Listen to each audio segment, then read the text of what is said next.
floor, and I run a burn foundation and have been for 20 years. So one of my passions is sharing knowledge and information for people to remain safe in their environments, and I just pass along the information. My mother was burned in a house fire in 1995 from a candle that rolled off the table and ignited her nightgown in flames after visiting for a month in Las Vegas. And my dad had gone to get the mail, and he came in the house after getting the mail. She was in the kitchen engulfed in flames and patted her out. So that was my introduction and how I got involved within the burn community, 1996.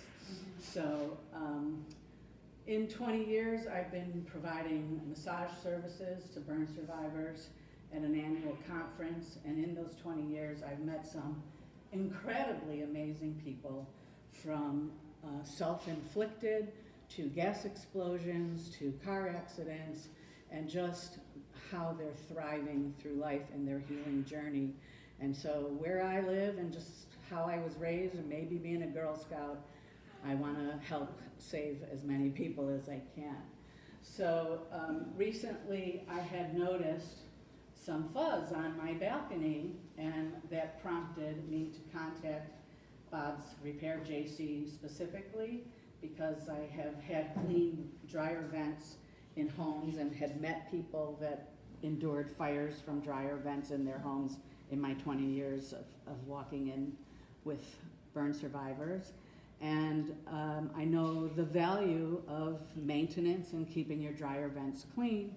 So I called him, and they cleaned my dryer vent, and I was surprised because it was only 3 years as opposed to a 25-year-old house. So I wanted to share that, and I posted that on the MTL and the services, and I phrased it as a home colonoscopy, because I like to try to add humor. And a couple of people here have taken up that service, and I reached out to JC that if the whole community was involved in maintaining and cleaning their dryer vents, that it would be a benefit to them, a fire safety consideration, and perhaps as a group in a community with 200 homes, he would service them at a little discounted rate. So he'll be speaking today. And then I also contacted my friends in the fire department, and he's been here before. We did a firefighter breakfast. He said, I got one better for you. How about I connect you with the fire inspector? I said, oh my God, even better. So a little quick information on Martin. He's 20 years as a fire inspector with major projects, including T-Mobile Arena, the City Center project, Encore, Palazzo, Cosmopolitan and Resort Worlds on the Strip, the Electric Daisy Carnival, if you're familiar with that. He currently is the lead inspector for the residential community west of Hualapai, including us, the Ridges, and the Summit, and I have the great pleasure of meeting Martin and bringing him forward so that he can share fire safety tips with my community.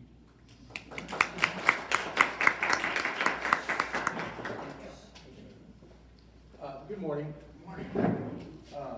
I've got one of our other fellows here, witnesses to what we do. Real quick, I'll make it simple and easy, I don't know, and then we'll do mostly question and answers, because that's probably what's going to be the more important thing to do. What I want to talk about is primarily is going to be your smoke detectors. We put these smoke detectors in your residences for your own safety. What they are is they're lineal smoke detectors. They're all going to go off. If one goes off in the kitchen or one goes off in the living room or the bedroom, it's going to go off in all the units, because you need to let everybody know that you have a problem. The other thing, it's important that you check them monthly. All you got to do is test the test button. You can take a broomstick and push the button, and if they all go off at once, then you know they're still functioning. If only that one goes off, then I would call someone to have them serviced. You also should, it's a little joke, but you also should make a birth date for the battery. Every year, that battery needs to be changed. Don't wait for it to beep, just change it. Because at the time that it finally is beeping, that means the battery's already dead or dying. So just make it an annual thing. So you can make it, certain time when you do your spring cleaning or whatever, just change that battery out. The most important thing is also, if it's not functioning properly, don't remove the smoke detector. So a lot of people, what they do is they take the smoke detector off and then they have a hole in the ceiling. The problem is that Murphy's Law is going to be, that's where the issue is going to occur. And smoke detectors are what they are. I mean, they're a nuisance, they look ugly, you know what, they're there for a reason. And smoke detectors will save more lives than anything else, because before you get burned by a fire, you're gonna die or you're gonna get injured from smoke inhalation. Especially if you have breathing issues, or you've got asthma, or you've got a history of any lung conditions.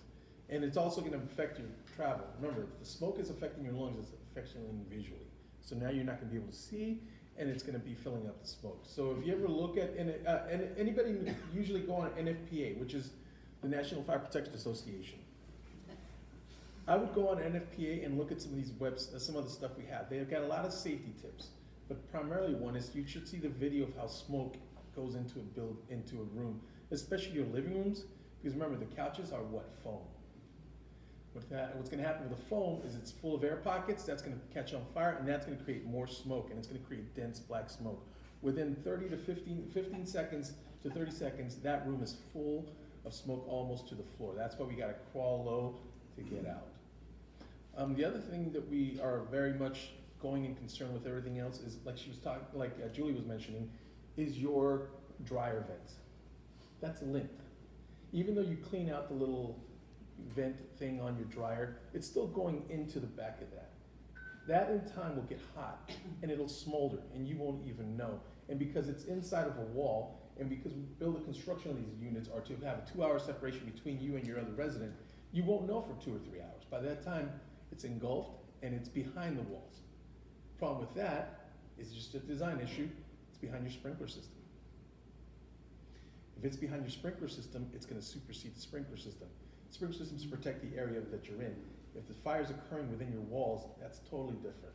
It'll overextend the system and it may not work like it's supposed to. And the best example of that is, remember the Terrible Hertz fire in Pahrump that the casino burned down? The fire occurred behind the walls.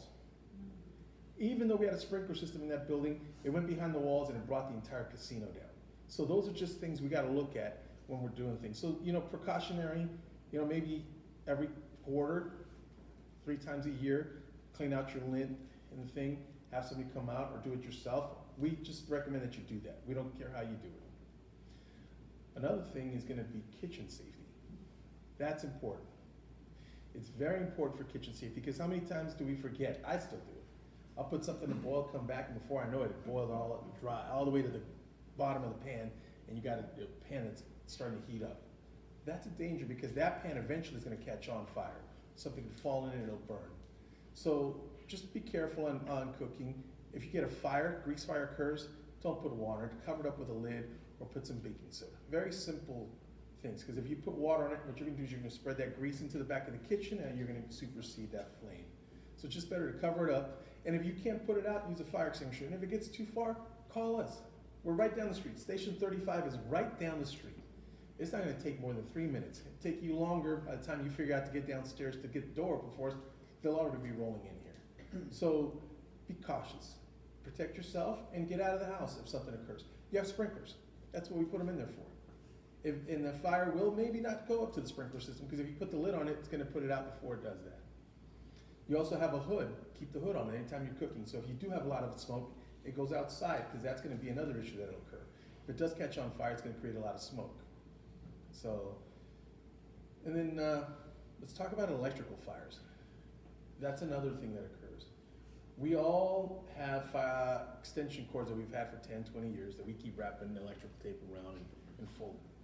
At some point or another, we got to get rid of them. I do. I know that, because I go to my dad's house all the time. I can tell him, Dad, I'm going to go to the store right now. I'm going to replace that electrical cord that you had when I was in high school. That's 30 years ago. But you know how long I've had it? It doesn't matter. Hang it up, but don't use it. You want it as a memory, don't use it. I'm going to replace it for you.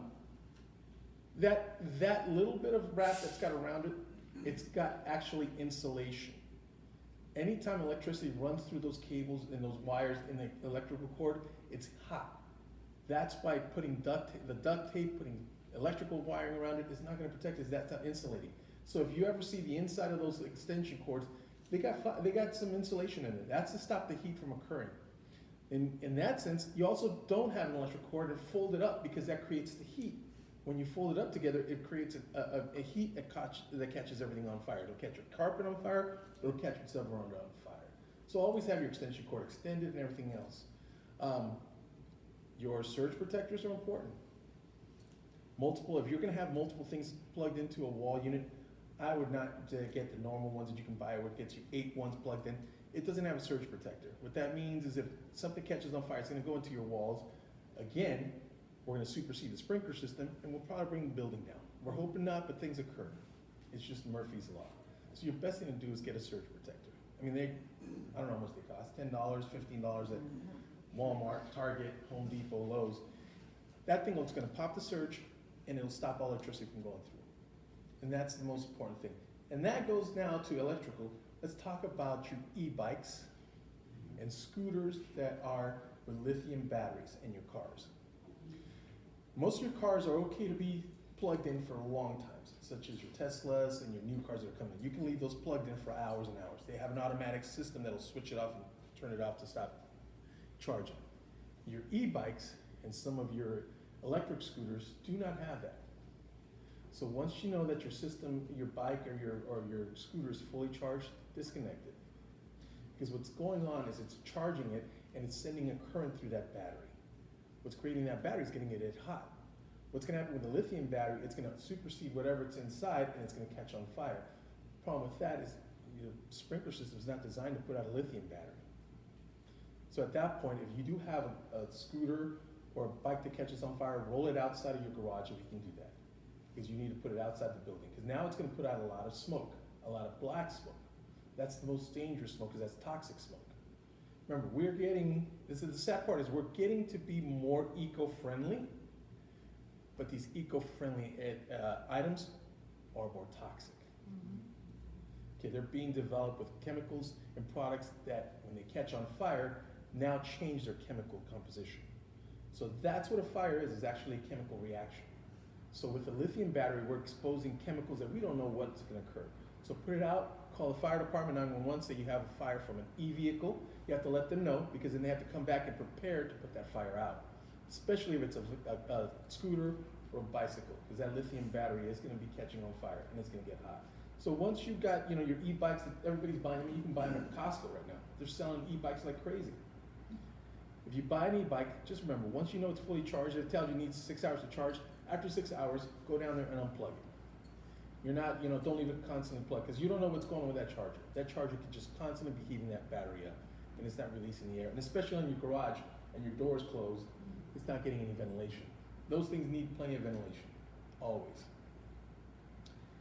Yes? What about tools with lithium batteries that, like drills or a vacuum or a blower that you would use a 20-volt lithium battery that I'm guilty. I leave it on the charger until I use it. And those are designed to do that. That's more than likely designed to be that way, because that's got a low charge. If you notice that you put your lithium battery in there, you use it all the way to the bottom, it's dead, you plug it in, 20 minutes, you still can't use it because it's got a low charge on it. So therefore, it's not creating that heat. These batteries that they put in these cars are a quick charge, right? Everybody's got this quick charge battery. Well, think about it. If it's a quick charge battery, what's it doing to the battery in there? Because it's bringing current in there. It's similar to your phone. If you leave your iPhone plugged in for too long, you ever felt that out? Sometimes it feels a little hot. Yeah. It's doing the same thing. Now think about it. Now it's doing it to a battery that's 10 times the size of your phone. The phone, yeah, we can throw out the window, do whatever we need to. What can we do with that? So that's why sometimes they recommend not leaving your phones plugged in all the time. I'm guilty of that. What is the first thing I do when I get in the car? Plug in my charger, right? I got 98% on my phone. I gotta get those 2% back to 100. I'm guilty of it. And I go out here and educate. So it's just a matter of, it's all of us remembering that. These are small things to educate yourself on, and it helps out. Yes, ma'am? Is there a homeowner tool, extinguisher of some sort that we could have in our home for those lithium battery cars and things that if something happened and we were right there, you could do that while you're waiting for the fire department to come? There is. They are the metal they are the metal fire extinguishers. They're very expensive and they're hard to find. They're usually industrial type fire extinguishers. So the recommendation is always just if you can't get it out, open your garage door. call 911 and leave it where it's at. Our recommendation is always protect yourself first. Protect yourself first and let your neighbors know what's going on. So a home fire extinguisher would not work. A home fire extinguisher may just only cool it down, but not put the fire out.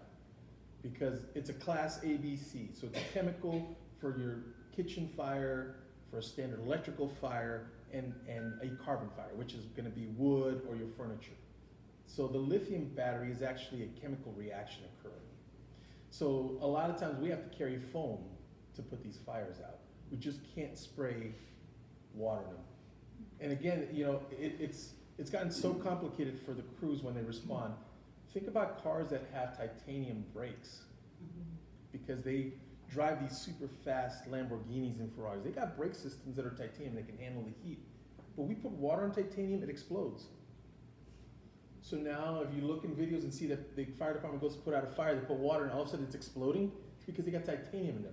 We don't know that. We don't know what the person decided to upgrade. So it's getting to be a different world for our crews to respond. So now they're trying to go in with, walking in with foam. Well, we just got an alert that foam causes kidney issues for our crews and other problems and skin cancer. So it's kind of, we're living in a different world now than it used to be, where everything was wood, concrete, or steel, or just general plastic. Your cars were either full metal or some kind of plastic junk. We got so many alloys and so many things changing. So that makes it even harder for the homeowner to look at that. Yes, sir. I'd like to back up a minute. You were talking about the sprinkler systems we have, Yes. and then you mentioned the smoke detector. Mm-hmm. If you test the smoke detectors and the only one that starts chirping is the one you're testing, you said get it serviced. Who do we get a service with? So I would contact whoever, you guys have anybody that services the smoke detectors? Well, if you're still under warranty from your home, that's who you would contact. If you're not under warranty, I would contact a service like ADT, Siemens, Johnson Controls, a fire protection company. They'll come out and look at it, or a general electrician. So I'd get a general electrician. Those are really electrical issues. But it shouldn't occur, because the only reason that would occur is if somebody cut the wire, somebody was messing with your electrical. So let's say you have somebody come out and do a remodel in your house. Make sure that you check those smoke detectors afterwards, because in all reality, what they're gonna do is instead of moving that cable out of the way, they're gonna cut it because they don't need it, they don't care, and they're gonna put their stuff through it. That happens to us all the time in construction. Yes, ma'am. I've had my smoke detector, one of them start chirping because it needs a battery. Are you Yes. saying that if that one chirps, they should all chirp? No, only with the battery, that one will chirp. It's when you test it. When you hit the test button, they all are interlocked. Well, after I put the battery in, I have to hit the test button in order to have it stop beeping, Mhm. but I've never heard the other ones go. It should interlock that one, unless it's because you changed the battery. So these smoke detectors are different designs, so if you're checking the battery, it'll do that for the first battery, but they're all interlocked, because they need to let you know the whole entire house is So connected. when I change the battery, only the one should chirp when I Yes. test it? Mhm. Oh, okay. That's what I was, yeah. But later on, Yep, if I push one of them. I they would should test them all and chirp. check and let us know. If not, let Julie know, and I'll go ahead and get involved with whatever your residence is. So, Okay. How do you feel about the Nest smoke detectors compared to like a kitty wreck?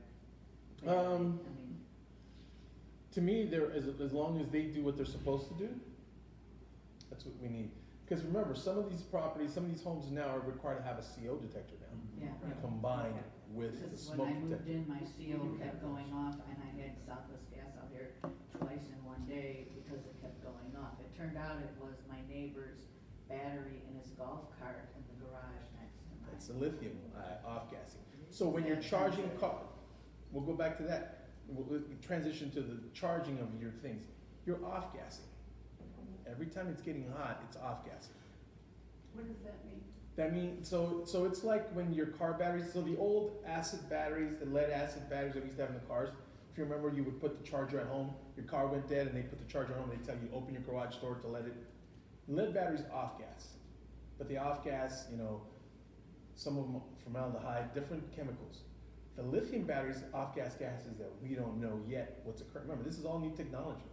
It'll be another 10 years before we know what is even off-gas from lithium. On our cars, when we're charging, It could be your cars are designed different because your cars are self-contained batteries. Have you ever seen the containment of the Teslas and the vehicles? They actually have a self-contained system. Okay, that's what I have as a Tesla, Yeah. so. They're self-contained, the entire batteries. They even have a cooling system built into them, everything to keep that battery cold. Yeah, 'cause when I'm walking, sometimes I'll hear something going on in the car, I'm not, you know. Yeah, it's So that's cooling. That's, itself. yes, because they have an internal cooling system. They actually have, it's an encased, self-contained. So you can't have it serviced unless it's Tesla, but then when they do that, they have to remove the whole system, process and reinstall it back again. Your golf carts are just gonna have a battery right there under your seat. That may off gas, because that battery's not contained. It's not in a cooling system, it's just sitting right there. That's why I say when you got the golf carts, disconnect them once you know they're fully charged. So, but Teslas, Cadillacs, now the Hyundais, Audi, all these cars have a built-in cooling system. So I'm gonna add now to that, like you're talking about cars, Mhm. with the modern units here and the elevator battery, is that a self-contained battery for the elevator? Are your Service. elevators on battery backup? Yes. Yeah. Yes. Then it's a self-contained. Yeah, Okay. we just replaced it and it is. It is self-contained. It's self-contained. It's required to be self-contained because it's inside of your Inside. elevator machine Or, yeah, in the machine. in your thing. Yes. So many of us live in the moderns, the high-rise ones. Mhm. The emergency ladder that get advertised, the exit, the one you put on the window and you can climb out. All right. So, I read good and bad. What's your recommendation? well, the good and bad is, the good is can you get out? The bad is, did it let you get out? Ultimately, I would recommend them. You would. Whether you buy them for whatever manufacturer does not matter to me. You need to have a way to get out of your second floor, your third floor. So, my personal opinion on critics and all that they review, it's who they get paid by, right? I mean, ultimately, a critic's a critic. I like a restaurant, I read a review, and this guy says it's terrible. I'm like, you know what? I don't even listen to you. I'm gonna keep going back to this place. So when you look at reviews, look at it this way. What can you use to get out? The ladder that was good for you to roll out, maybe I've got a problem with my hands and I can't do it, so I need one that's got a step on it so I can use my foot to let it out and lean on it. There's different ways. Some have to get bolted onto the windows. Okay? I think that would be more secure than one that latches on, right? Because what if your windowsill it's been years and that windowsill is a little loose from dry rot, because we do live in the desert, and what happens to wood in the desert? So sometimes a bolted ladder may be the way to go. Reviews will tell you, well, the bolted ladder goes into your building and it doesn't matter. Did it get you out of the building? That's the ultimate thing. Ultimate thing is to get out and plan to go out. Going into that, plan an escape plan. Escape plan is important. Find somewhere where you can go and let them know that you're there. So if we respond and we come in, your neighbors aren't going, oh, I don't know where Brian's at, where Susie's at. Well, the neighbors know you're safe. You might not be able to breathe because you barely got out. You barely made it out from the smoke, so you're laying there, but at least they know where you're safe, and our crews can deal with putting out the fire rather than now having to go do a search and rescue. So an escape plan is essential. Plan to be with a neighbor, plan with your neighbors. You know, you guys got the 3-story buildings, all of you plan to go to another neighbor. You know? Plan to do that where you guys can all communicate with your next door neighbor so they know, hey, the whole entire unit has been cleared out. We've got residents on the 3rd floor and 2nd floor are out. Our guys can now concentrate on putting out the fire. And actually, they got to concentrate on putting out that fire because look how close they are. And look how much wind we have up here. So if you think about it, we got a fire that's occurring on the balcony. It can go right over the next door room unit. We got to put that fire out. And so the main thing is, rather than doing a search and rescue, let our guys concentrate on that. And I can give you an example of how that worked. Everybody was here when the Cosmopolitan caught on fire at the pool. If you remember, that was a raging fire on the 8th floor of the casino. And so what happened is, I contacted the Cosmo, I contacted the Marquee nightclub. They evacuated everybody from those pool areas. Instead of our crews having to go do a search and rescue on people, they confirmed that there was nobody on those pool decks. Our crew concentrated on putting out a fire. That's resources that need to be put out to put that fire out. And that thing was so massive that we needed all the resources we needed to put out. So, using the 8th floor as a good example, and being the fire inspector in here, is there anything that Shay can do for the 3rd floor access that we can bring up a point to the builder? Because there is, some buildings have a ladder up to the roof that you still have to get a ladder to reach that ladder. There's no other access, or, how can you access, or even to, in a safety aspect, the fire department would bring a ladder, and the ladder would get up to the 3rd, but in the interim of the fire department and bringing the ladder truck, is there anything that we can maybe petition Shay to add as an escape? That would have to be something that you would have to do as homeowners association. Okay. So going back to our private residences, and we want to maintain our own home abode and not have agencies govern us, we don't get involved with that. Okay. Because the last thing you want is government to get in your home. So now we're gonna tell you where your barbecue grill is gonna go, right? Now we're gonna tell you where your kitchen's gonna go. We stay out of it. You as a homeowners association can talk to Shea Homes and tell them what to do. But then as a fire inspector, is there anything that you can recommend? My recommendation is to have some way to get out on the 2nd floor and 3rd floor balcony. That's one way to get out. That's an easy access. And then you can come straight down and then have something in your bedroom.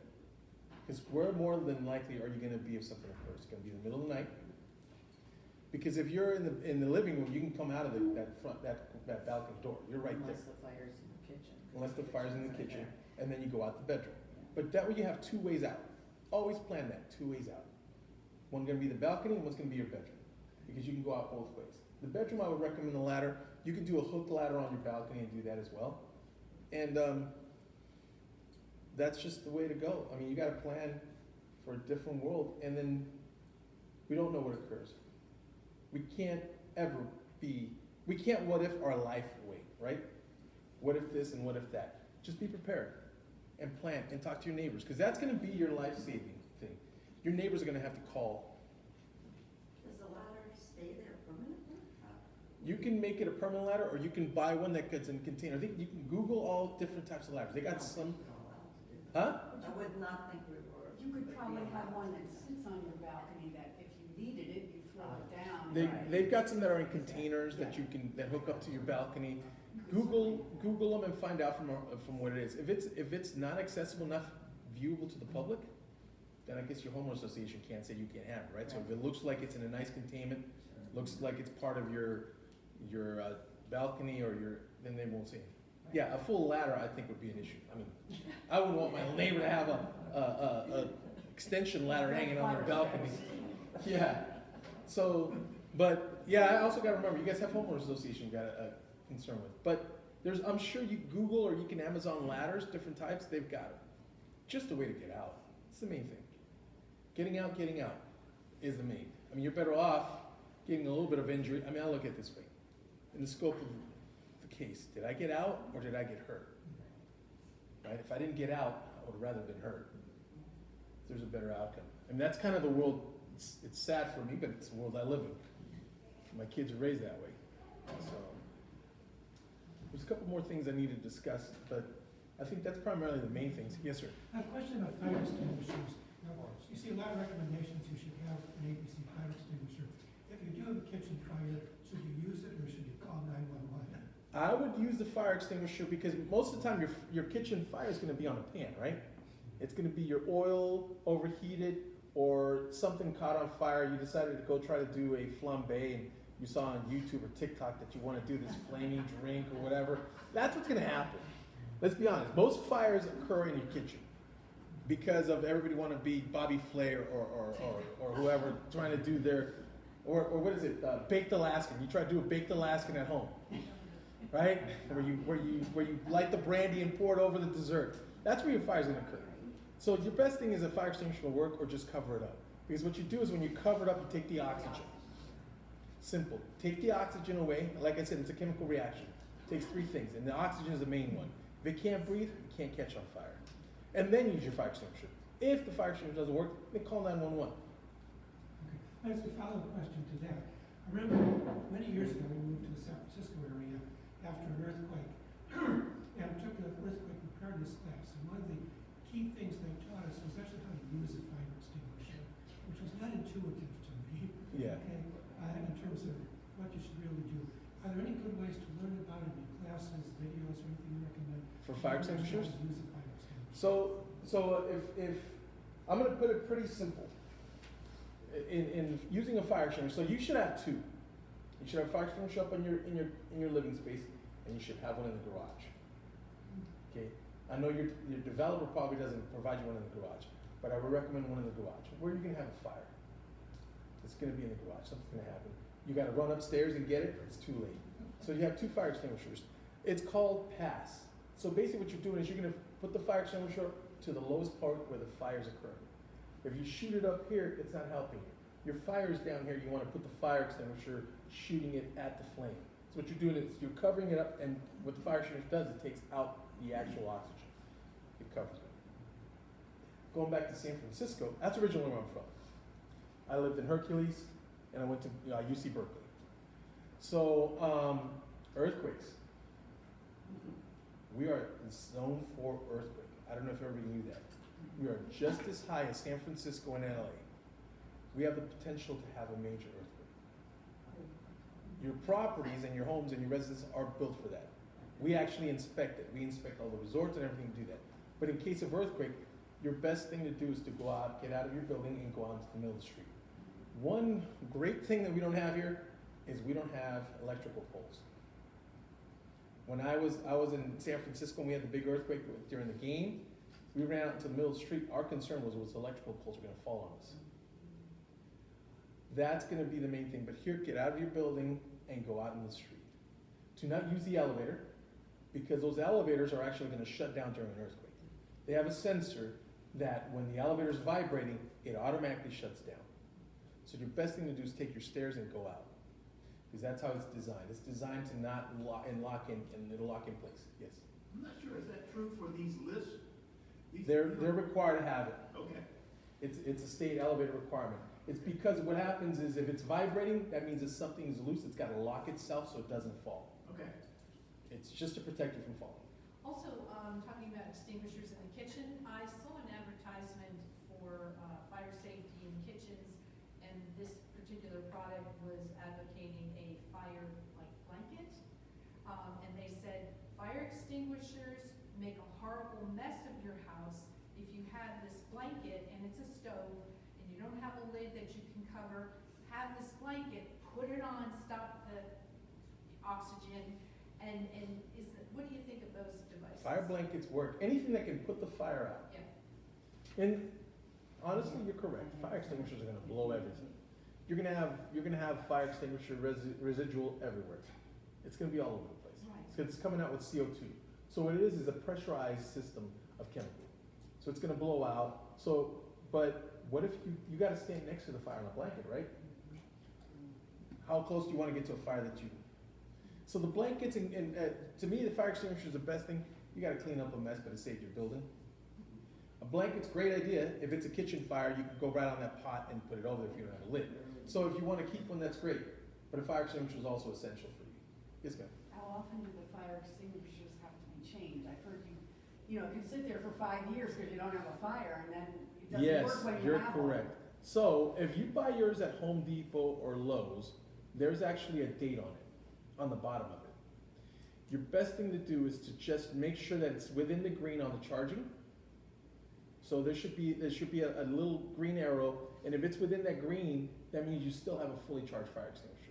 If it's outside of that green arrow, then I would get it serviced or buy another one.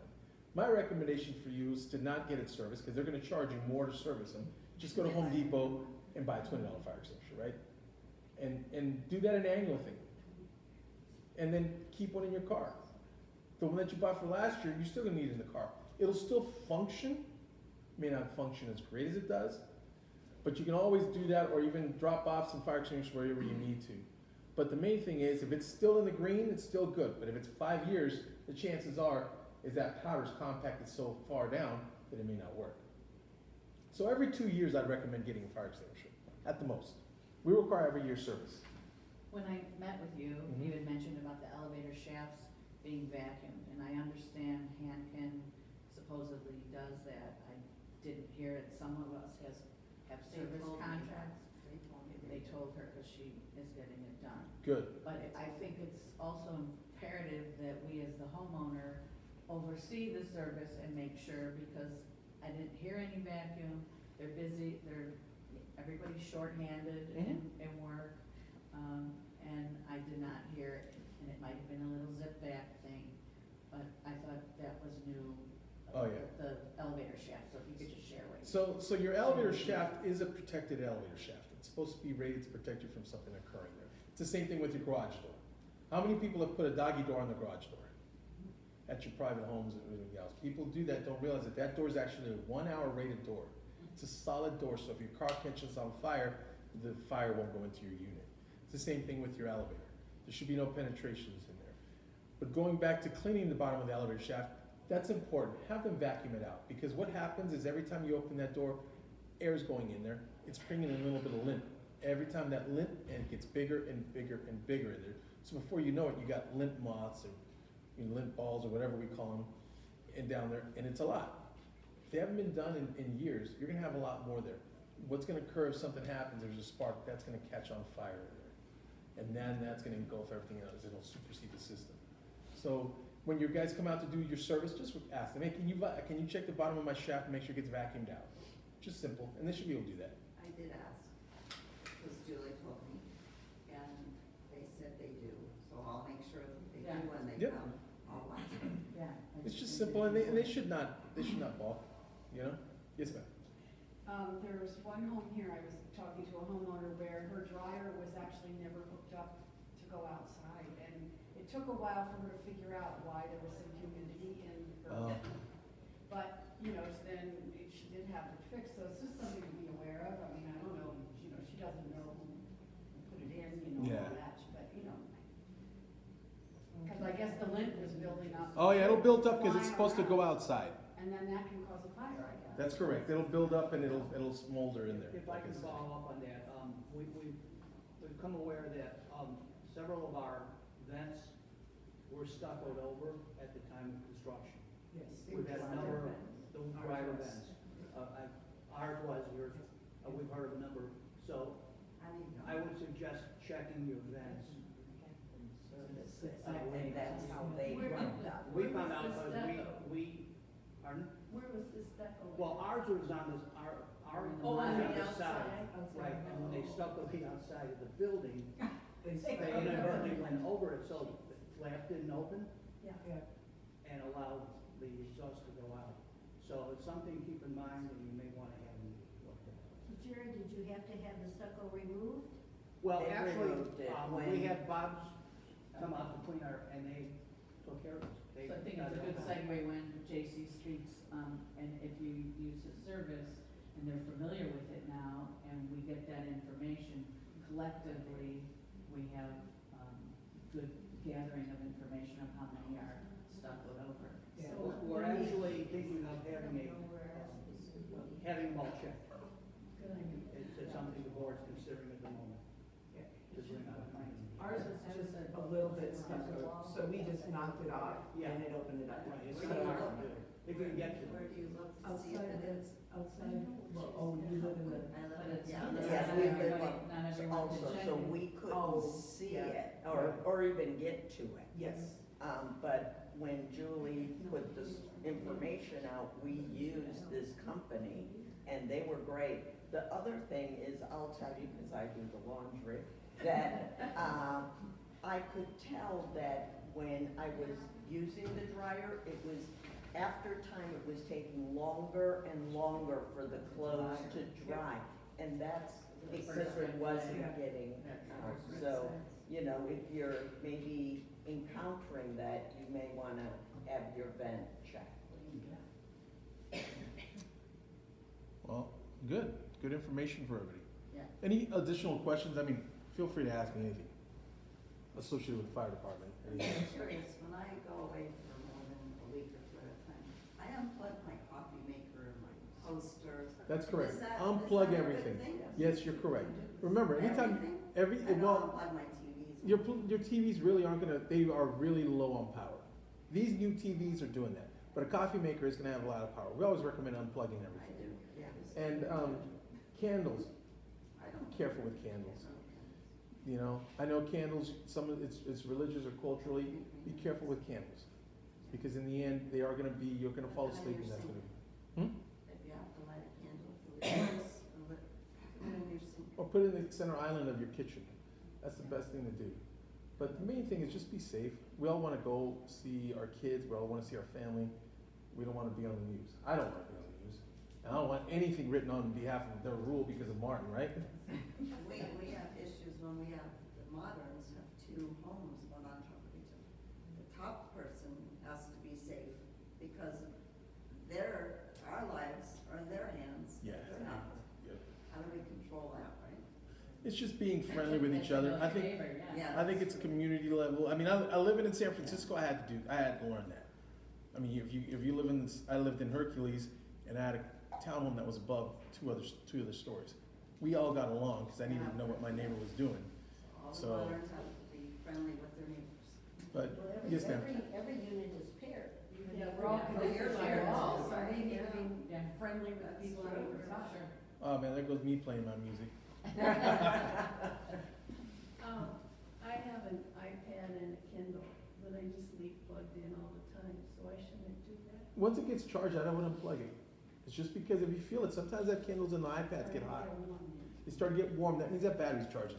They don't tell you that, but think about it. What happened with all these Samsung phones all of a sudden were blowing up? Remember that whole entire, if you Google, you will see more and more phones. You don't want to Google too much because then you'll go wired. You'll never want to have anything in your home, right? But like I said, we can whiff ourselves to death. But the main thing is, let's just be safe, protect ourselves, try to get out. And our motto for our department is everybody goes home. Our goal is we all go home. Everyone. We all want to go home, we all want to have a good time.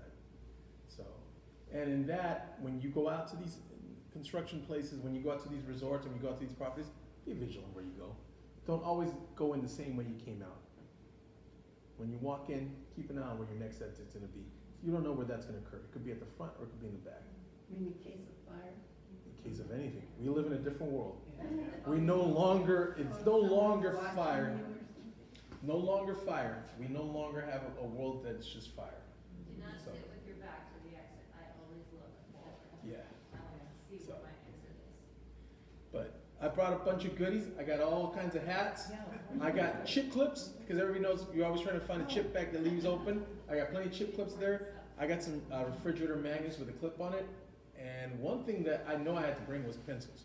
My kids have mechanical pencils. I tried to give them our pencils. They look at me, no, Dad, give me a mechanical pencil. They don't even know how to sharpen a pencil. So I got plenty of pencils and sharpeners, because I'm sure I still use them. Yes, yes, go ahead. Just want to thank you for your service. No, thank you for having me here. And like I said, whenever you need, just let us know, and we're welcome. It's better to educate. Why? Because that's better for us. If they don't have to leave that fire station, that's less chance of them getting injured. Are they all 35? 35. We were so excited when they were building. So that's all, that fire station right there on Flamingo is active. And that fire station, yes, I was the inspector for that station. It's active, it's live. And 34 will be the next one that's on So Durango. if we dial 911 and say there's a fire, it'll come from there. Well, that's the key with our department. So we have a station here at 35, we got 34, we got 30 and 32. If 35's already responded to a fire, then these stations will come in and adjust. So it doesn't always mean 35, it's the nearest one as long as there's no call. But yesterday I was trying to see the captain because I needed to go talk to him about something in the BC. I was there, he got 3 calls and they weren't even in the station.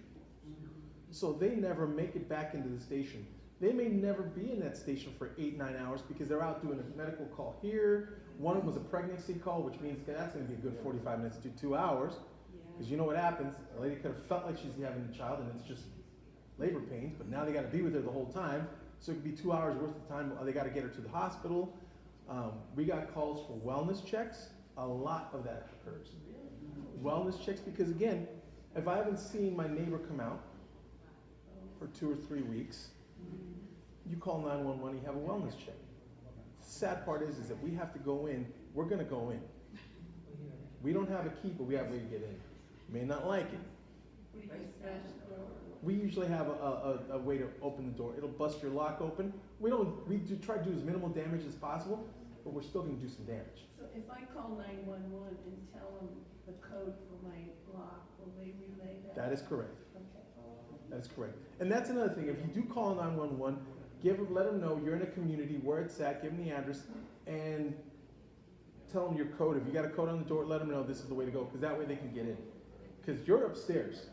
You're not going to go downstairs, especially if you have breathing issues. Listen, I've been transported. I had an asthma attack. I got asthma from work.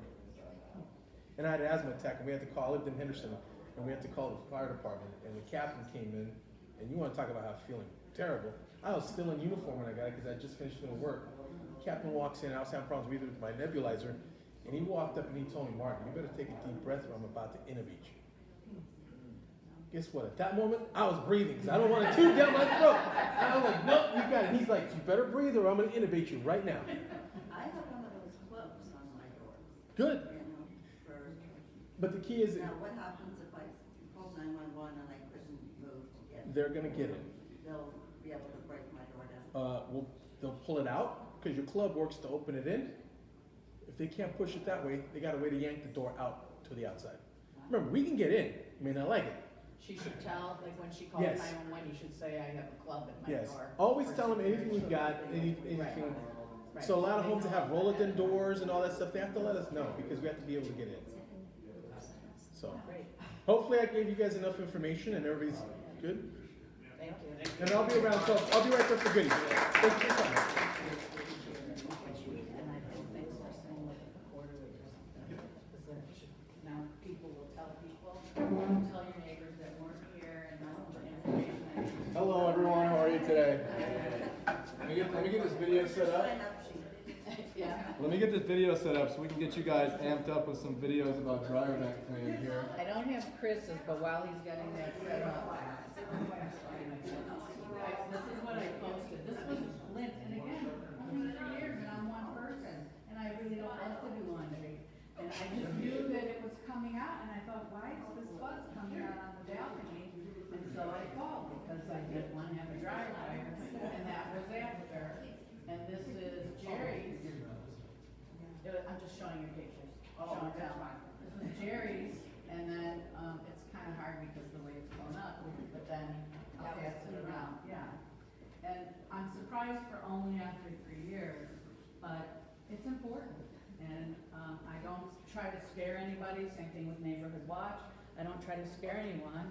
I care, and I just sharing is caring, that's how I look at it. Sure, so JC is the man. She said it, I didn't say that. So just real quick, I wanted to, I don't know, there's a couple people here who have had dryer vent cleaning done before. I just want to give you guys a quick kind of visual, so kind of what it looks like. I know there's a lot of misnomers about what it looks like, what it's not supposed to look like. So there's just a couple videos we took of my guys doing some work out in the field. And you can see here, this isn't something like what we see once in a while. This is something we see 5 times a day when my guys are out doing people's homes. This specific home, I think, maybe did it 2 or 3 years ago. But I mean, you can see there's debris flying everywhere. And obviously, just like Martin talked about, it doesn't take a lot of lint to start a fire. If you go in your house, outside your house, you take a tiny little piece of lint and you take a little flame to it, I mean, it bursts. So one of the things that I really want to drive home today is that the amount of lint or the amount of time between your dryer vent cleanings should be roughly a year. The EPA, the Environmental Protection Agency, they do recommend cleaning it at least once a year for this exact reason. You know, a lot of people say, "Oh, my dryer is working fine, haven't had issues with it. No need to clean the duct." Whereas in reality, I'm sure they can speak to this more than I can, but a lot of the fires that happen are not necessarily from the duct that's been neglected for 30 years. It comes from someone who's maybe done it a couple years ago, just bad luck, a piece of lint fell in the wrong place, the dryer heated up, and then you have a fire. I don't know if that's that lock screen. I was like, why is he smiling in the back like that? So just last thing, I want to talk about the dryer vents, and also I want to talk a little bit about air duct cleaning while we're here. So for the AC ducts in your home, a lot of times when we go out to do the dryer vent cleaning, it makes a lot of sense to do the AC ducts as well. It's not so much a fire hazard as it is just a health hazard in general. The EPA also estimates that the air inside buildings, so any building that you walk into, it's roughly 10 times dirtier, the air you're breathing, than the air outside. I know a lot of publicity is given to like dirty outdoor air, all these other kind of environmental things, but the reality is that indoors, the air is, again, 10 times dirtier. We also, for that reason, we do duct cleanings on many of the fire stations. We've done like 9 or 10 of them this year.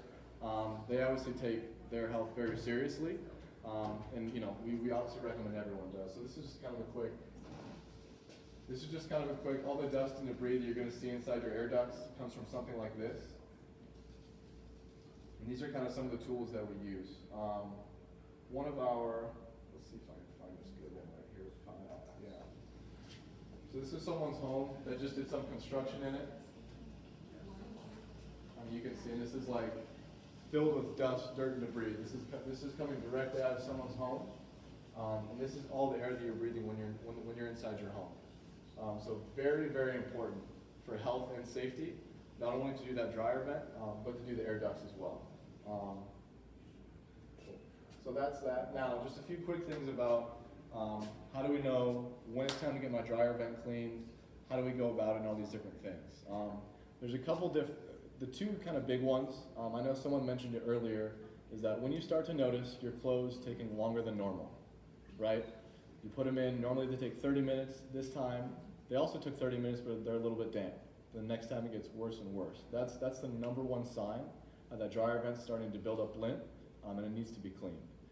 The second big thing is when the dryer gets hotter than normal, right? When you open the dryer and your clothes are noticeably very hot, or on the flip side, if it's kind of, you can smell like that humid smell, right? Because what happens is, I know everyone cleans the lint trap, or you're supposed to clean the lint trap every single time you do the dryer, right? They estimate that only catches like 5 to 7% of the debris that's created by the clothes, right? So I know when you clean the lint trap out, you can see big dust bunnies. Everything else is getting sucked through the dryer into your wall. So over time, what happens is that duct gets clogged up. So that hot, humid air that's supposed to be getting exhausted outside through that vent is getting stuck in there, which is obviously why the clothes don't get dry, why you get the bad smells and all these other kind of things. So those are the two big things. Again, clothes not drying, the dryer's getting hot, or the clothes are still humid and things of that nature. Now, as far as the service itself, what should a dryer vent cleaning service look like? How long should it take? All these different things. A normal dryer vent cleaning takes, it doesn't take too long. The dryer vent itself should only take about 45 minutes to an hour. Again, assuming that it's not, some of these are on the 3rd floor, which I want to talk about a little bit later. But the dryer vent service itself, there's 3 big things that any technician who knows what they're doing should be looking for, right? When they walk in your home, the first thing they want to look for is the area behind the dryer, right? That little slinky hose that connects the dryer to the wall. Is that UL listed? Is it fire resistant? And is it fire rated?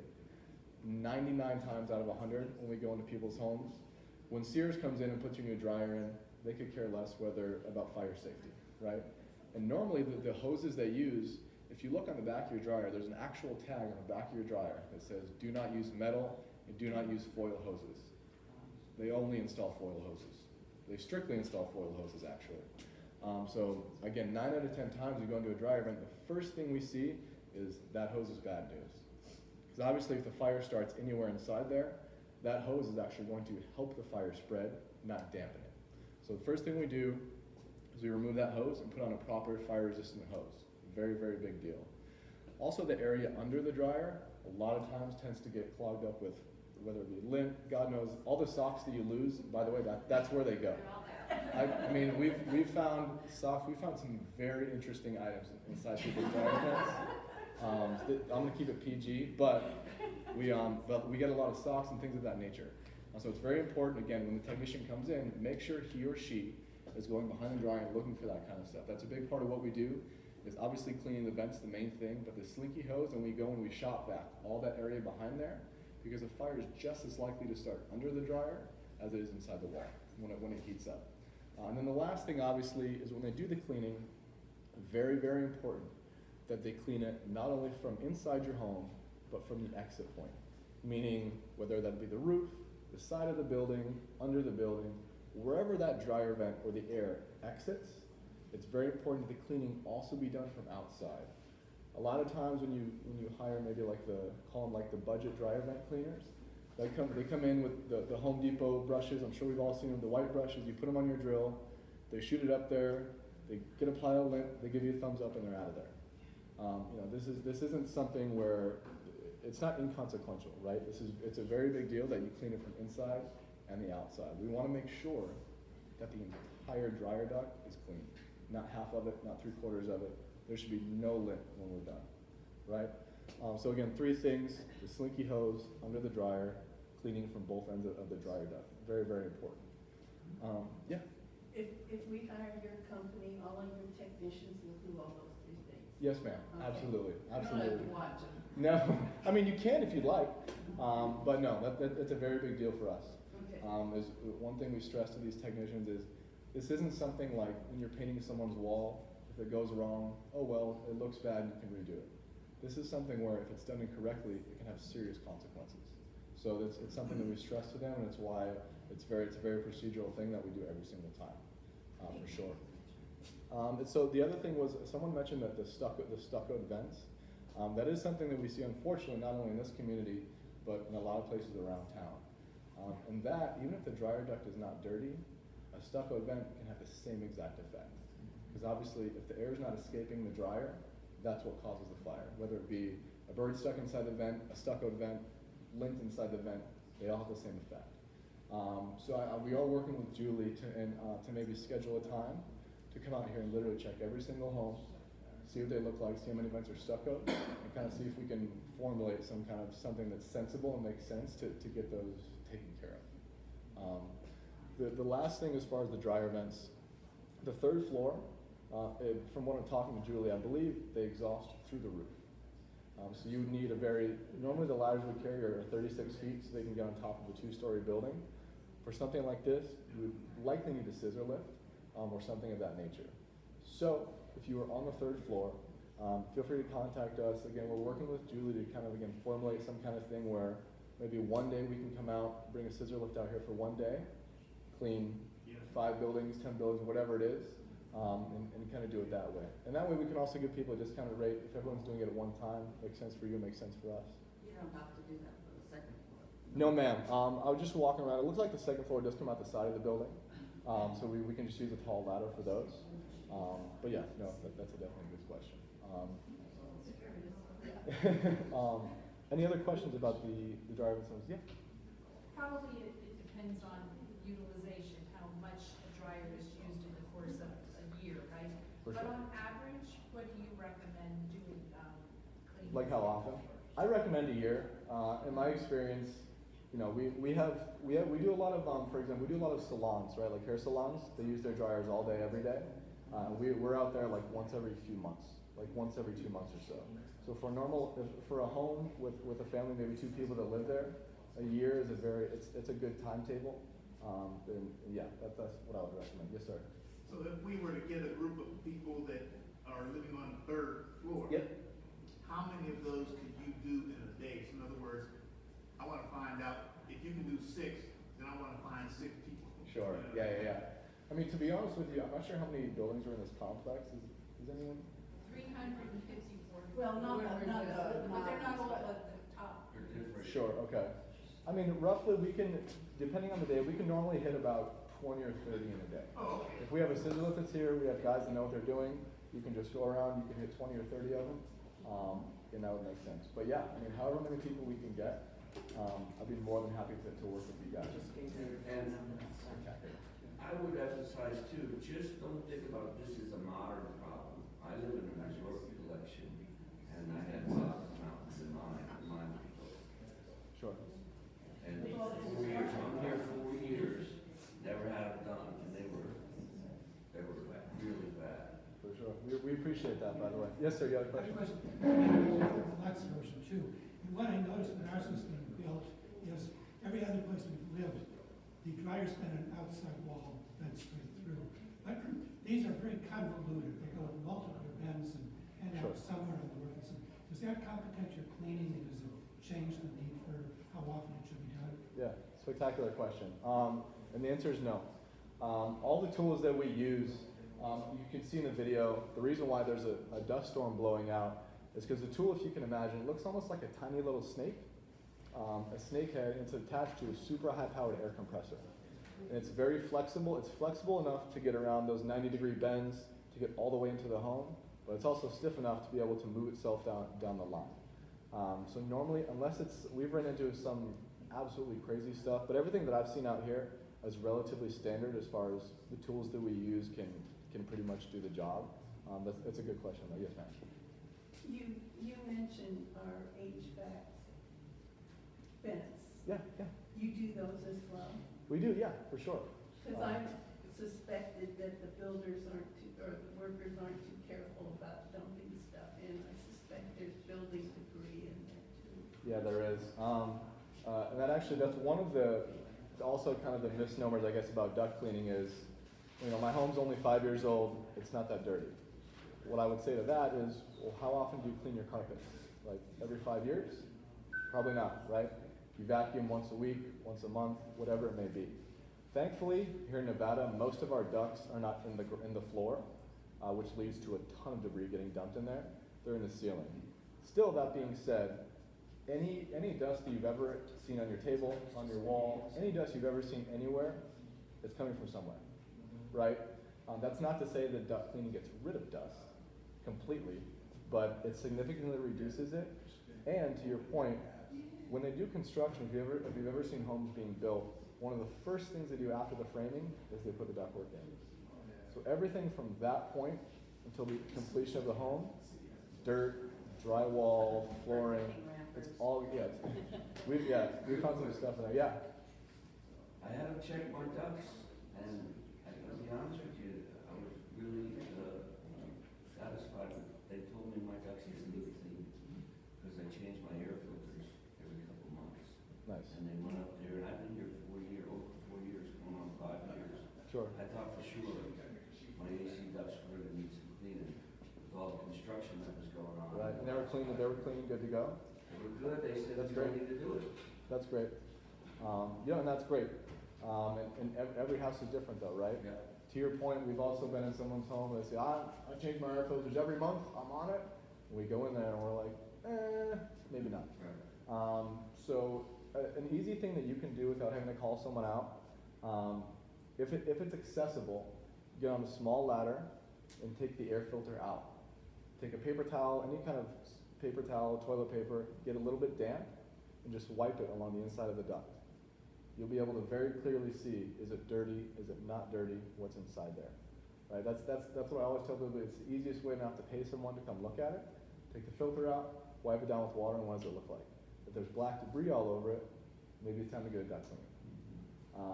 And to that point, with duct cleaning, they recommend doing it every like 2 to 4 years.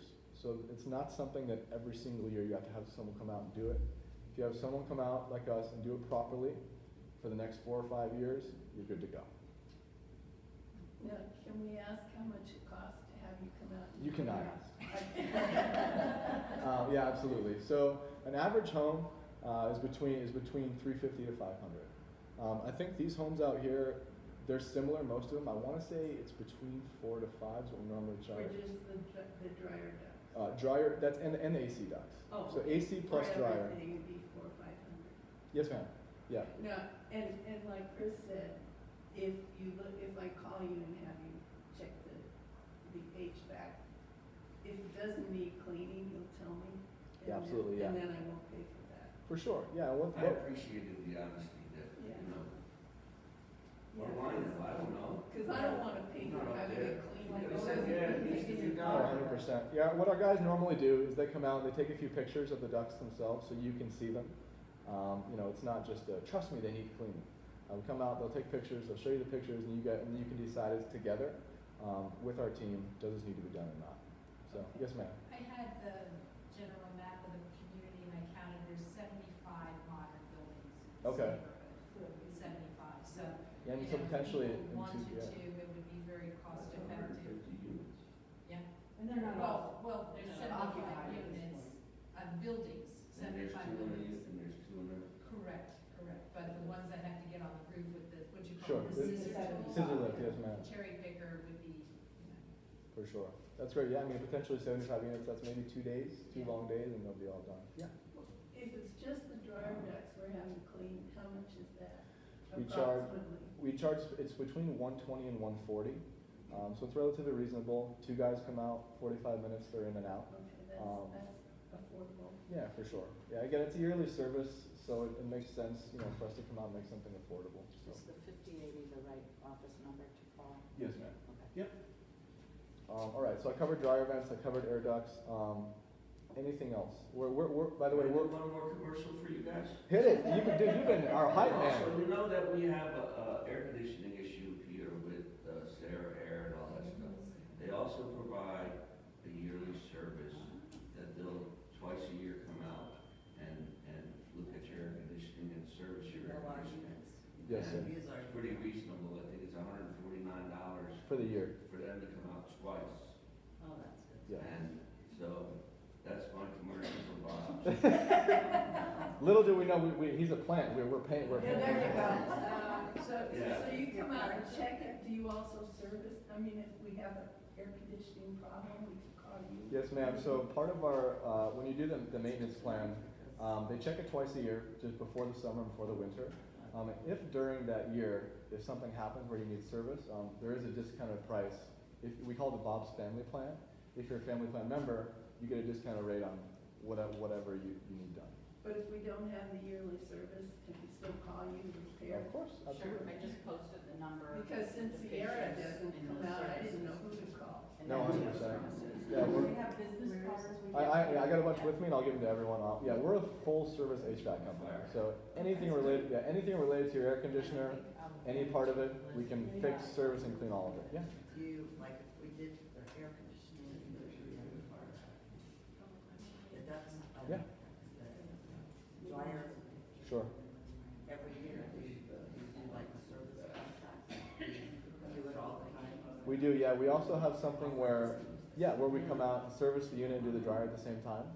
A lot of times that makes sense for people, 2 birds, 1 stone. So yeah, we also have stuff like that. Yes, ma'am. Cool. All right. Good to go? Yes, thank you guys. Thanks, Tracy. Yeah, thanks, Julie.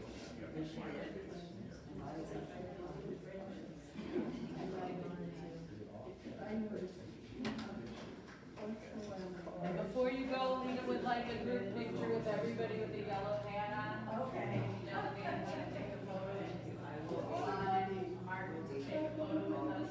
That's Julie's name. We're all saying, hands up. Put it on this way, yeah. Many cruises are Part of this is where it is. They don't have to bring it back. You don't need to send it. Okay, perfect, perfect.